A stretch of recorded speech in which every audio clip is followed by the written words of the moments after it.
تو میں نے دیکھا کہ کھجور کی رسی میں ایک کالے رنگ کے شخص کو لوگوں نے پرویا ہوا ہے اور مکے کی گلیوں میں گھسیٹ رہے۔ تو میں نے پوچھا کہ یہ شخص کون ہے؟ تو لوگوں نے کہا اس کا نام بلال ہے۔ تو میں نے کہا کس جرم کی سزا اسے دے رہے ہو؟ تو انہوں نے کہا کہ یہ ایک نئے دین میں داخل ہوا ہے اور ہم اس کو منحرف کرنا چاہتے ہیں۔ کہتے میں نے دیکھا کہ وہ جوں جوں گھسیٹتے اس کی زبان پر احد احد کی صدا تیز ہوتی چلی جا رہی تھی۔ زخم پہ زخم کھا کے جی، خون جگر کے گھونٹ پی، آہ نہ کر لبوں کو سی، یہ عشق ہے دل لگی نہیں۔ یہ چند لمحوں کے لیے دل بہلانے کی کہانی نہیں ہے کہ جس محبت میں سختی آئی تو راستہ بدل لیا۔ یہ ان راستوں کا ان لوگوں نے اہتمام کیا تھا اور ان راستوں کے مسافر بنے تھے کہ راستے میں پہاڑ بھی ہوں تو یہ چیر کے آگے گزر جائیں۔ بلال حبشی کو ان کا ظالم آقا مارتا ہے، کبھی ان کے ہاتھوں میں میخیں ٹھونکتا ہے، کبھی زبان پہ تپتے ہوئے کوئلے رکھتا ہے، کبھی رسی پاؤں میں ڈال کر کے اوباش لڑکوں کے ہاتھوں میں دیتا ہے کہ اس کو گھسیٹے، کبھی کچھ، لیکن بلال ہیں کہ آگے سے مسکرا رہے ہیں، آہد آہد کا نغمہ پکار رہے ہیں۔ کسی نے رک کے کہا بلال یہ عجیب تماشا ہے، وہ تمہیں مار رہے ہیں اور تم آگے سے آہد آہد پکار رہے ہو۔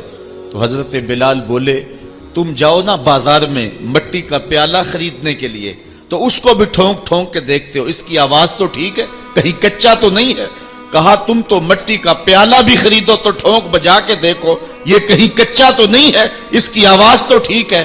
کہا میرا مالک بلال کو خرید رہا ہے، دیکھ رہا ہے بلال کچا تو نہیں ہے، اس کی آواز تو ٹھیک ہے۔ میں کہتا ہوں مالک خرید لے بلال کو، کھال ادھڑ بھی جائے گی، حق حق کی صدا ختم نہیں ہوگی۔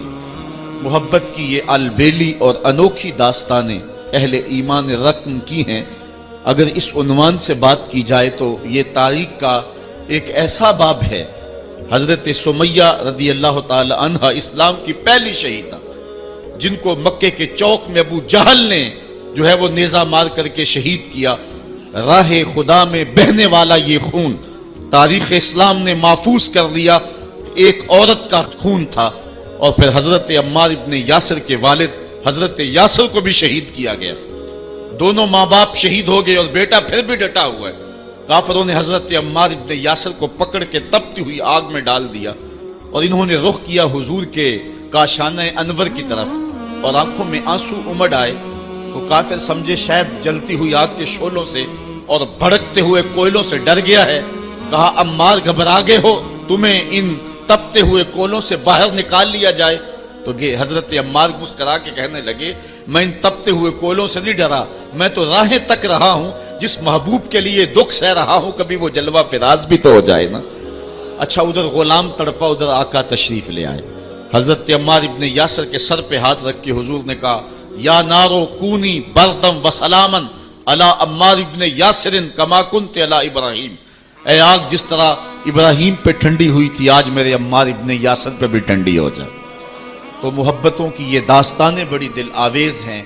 تو اللہ تعالیٰ جل شانہ نے جب اپنے محبوب علیہ السلام کے غلاموں کے ساتھ یہ ہونے والے ظلم اور اس جبر کی رقم ہوتی داستان کو دیکھا تو سورۃ الفجر تب نازل ہوئی تھی۔ ایک طرف اہل ایمان کو تسلی دی کہ اگر تمہیں دکھوں میں مبتلا کیا گیا ہے تو کوئی نہیں، تم سے قبل بھی جو لوگ اس راستے کے مسافر ہوئے ہیں ان کو بھی انہی راہوں سے گزرنا پڑا ہے اور وہ بھی عظیمت کی یہ داستان رقم کرتے ہوئے آئے ہیں۔ انہوں نے بھی جو ہے وہ سولیوں پہ اور فصیلے دار پہ اپنے سروں کا چراغاں انہوں نے بھی کیا ہے اور راہ حق میں ہر دکھ اور ہر تکلیف انہوں نے سہی ہے، حتیٰ کہ زنجیروں نے ان کی ہڈیوں تک جو ہے وہ نشان چھوڑے، لیکن پھر بھی وہ راہ حق سے منحرف نہیں ہوئے۔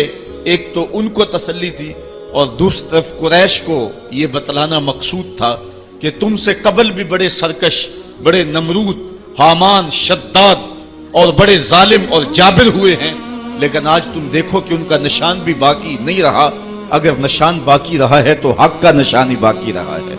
اس لیے سورۃ الفجر اس ماحول میں نازل ہوئی ہے جبکہ جو ہے وہ اسلام کے اوپر اور اہل ایمان کے اوپر سخت آزمائشیں تھیں اور سخت جو ہے ان کے اوپر تکلیف تھی۔ فجر کی قسم کھانے کا ایک مقصد تو یہ تھا کہ ان کفار کو یہ کہنا تھا کہ جس طرح فجر طلوع ہوتی ہے اور رات ختم ہو جاتی ہے، یہ زندگی بھی جو ہے جو تم گزار رہے ہو ختم ہوگی، اور آخرت کی زندگی میں تم نے قدم رکھنا ہے، اور صبح قیامت طلوع ہونے والی ہے۔ اور دوسری طرف اہل ایمان کو تسلی دینا مقصود تھا کہ راتیں جتنی بھی لمبی کیوں نہ ہوں، پو تو پھٹتی ہے اور اجالے تو نکلتے ہیں، ایک وقت آئے گا کہ اسلام کا پھریرا دنیا کے اوپر لہراتا ہوا نظر آئے گا۔ آج کی قربانیاں کل کے لیے سکھوں کا سامان بن جائیں گی۔ ساغر صدیقی نے کیا کہا تھا کہ آج تو ہیں یہ جسم آلودائے گرد سفر، آج تو ہیں یہ جسم آلودائے گرد سفر، کل انہی جسموں پہ منزل پھول بھی برسائے گی۔ آج مکے میں ستم ہیں، کل مکے والے ہاتھ باندھ کے کھڑے ہوں گے، تو وہ لمحے بھی آنے والے ہیں۔ تو فرمایا قسم ہے صبح کی والفجر، قسم ہے صبح کی، ولیال عشر، اور 10 راتوں کی۔ 10 راتوں سے مراد کیا ہے؟ یہ ذوالحج کی 10 راتیں ہیں، جو سال کی جو ہے وہ تمام راتوں سے یہ عشرہ جو ہے وہ افضل ترین عشرہ ہے۔ دوسرا قول ہے کہ یہ رمضان کے آخری عشرے کی راتیں ہیں۔ تیسرا قول یہ ہے کہ یہ محرم کی پہلی 10 راتیں۔ یہ 3 اقوال مفسرین نے بیان کیے ہیں۔ والشفع والوتر، اور قسم ہے جفت کی اور قسم ہے طاق کی۔ مفسرین نے اس پر تقریباً 36 اقوال پیش کیے ہیں، لیکن سب سے بہترین قول یہ ہے کہ جفت سے مراد مخلوق ہے اور طاق سے مراد رب تعالیٰ کی ذات ہے۔ خالق کی قسم اور مخلوق کی قسم، واللیل اذا یسر، اور رات کی قسم جب وہ پیٹھ پھیر کے چل دے۔ یہ قسمیں 5 فرمائیں، اور اس کے بعد فرمایا حل فی ذالک قسم الذی حجر، کیوں اس میں عقل مند کے لیے قسم ہوئی؟ یعنی یہ 5 چیزیں عقل مند کے لیے بطور قسم کافی ہیں، اور جو عاقل نہیں ہے اس کے لیے سارے زمانے کی بھی قسم اٹھا لی جائے تو اس کے لیے وہ بھی ناکافی ہے۔ تو قسم جو ہے وہ عقل مند کے لیے پھول کی پتی سے کٹ سکتا ہے ہیرے کا جگر، مرد ناداں پہ کلام نرم و نازک بے اثر۔ ہمارے استاد کہا کرتے تھے کہ اس کو عام لوگ پڑھتے ہیں کہ پھول کی پتی سے کٹ سکتا ہے ہیرے کا جگر، تو کہتے ہیں نہیں کاٹا جا سکتا ہیرے کا جگر پھول کی پتی سے۔ یہ استفہام انکاری ہے۔ پھول کی پتی سے کٹ سکتا ہے ہیرے کا جگر، یعنی یہ ممکن ہے کہ ہیرے کے کلیجے کو پھول کی نرم نازک پتی سے کاٹ لیا جائے؟ تو جس طرح پھول کی پتی سے ہیرے کا کلیجہ نہیں کاٹا جا سکتا، اس طرح کلام نرم و نازک جو ہے وہ کسی نادان شخص پہ اثر نہیں کر سکتا۔ تو اللہ تعالیٰ فرماتا ہے کہ یہ جو قسمیں ہیں یہ عقل مند لوگوں کے لیے جو ہیں وہ نافع ہیں، اور جو بے وقوف ہیں، جو حماقت کے مارے ہوئے ہیں، ان کے لیے اس میں کوئی فائدہ نہیں۔ اسی لیے کہا گیا یضل بہ کثیرا ویہدی بہ کثیرا۔ قرآن سے بہت سارے لوگ ہدایت پا جاتے ہیں اور بہت سارے لوگ قرآن سے گمراہ بھی ہو جاتے ہیں۔ اصل قصور ان کی اپنی عقول کا ہے اور اپنی بنجر زمین کا ہے۔ 12 کے در تبش خلاف نیز، در باغ لالا رویت و در بوم خار و خس۔ یہ بارش برس رہی ہے، سعدی کہتے ہیں کہ تباہ میں مخالفت نہیں رکھتی، لیکن یہی بارش جب گندگی کے ڈھیر پہ ہوتی ہے تو بدبو پھیلتی ہے، تعفن پھیلتا ہے، اور یہی بارش جب باغ میں ہوتی ہے تو باغ کے اندر پھول کھلتے ہیں، گل لالا مہکتا ہے، یاسین اور نسترن کی بہار آ جاتی ہے۔ تو بارش وہی ہے، کہیں گندگی اور بدبو پھیل رہی ہے اور کہیں پھول چٹخ رہے ہیں اور کلیاں مہک رہی ہیں۔ قرآن تو اجالا دیتا ہے اور قرآن کی قسمیں من میں یقین اگاتی ہیں، لیکن کچھ لوگ گمراہ ہو جاتے ہیں اور اسی قرآن کو پڑھ کے کچھ لوگ ہدایت کے اجالے پا جاتے ہیں۔ تو کہا کہ یہ جو 5 قسمیں ہیں یہ عاقل لوگوں کے لیے اس میں ہی ہدایت ہے اور اس میں ہی ان کے لیے بہت کچھ ہے۔ جس طرح فجر کے بعد حشرات الارض بلوں سے باہر نکلتے ہیں اور سوئے ہوئے انسان پھر دوبارہ جاگ پڑتے ہیں، زندگی میں ایک دم پھر ایک لرزش پیدا ہوتی ہے اور حیات نو کے آثار پیدا ہوتے ہیں، اس طرح مرنے کے بعد پھر لوگ دوبارہ اٹھائے جائیں گے۔